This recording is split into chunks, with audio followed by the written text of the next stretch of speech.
Hivi kati ya mwanamke mwembamba na kibonge bigi mwenye shape, wewe kwako bora mwanamke ana gani? Yaani hapo unaongea mwanamke mwembamba alafu na kibonge mwenye shape. Ndio. Kaka bonge kaka. Bonge kaka. Ana matako fulani hivi. Kaka yani maswala umo tu. Ana hatari kaka. Kwanza ukimwinamisha hivi. Mzigo wote unakuja nyuma huko. Yaani mali yote unaiona kaka. Hatari mambo ya umo. Kuna hatari kakaangu.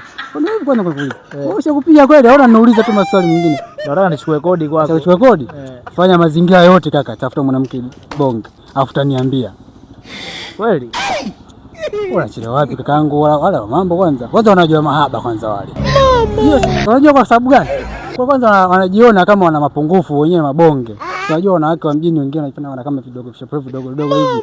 Wanatikisa sana matako. Sasa wanataka wakamie mali waonekane nao hapo usio kahama. Sasa wana hatari.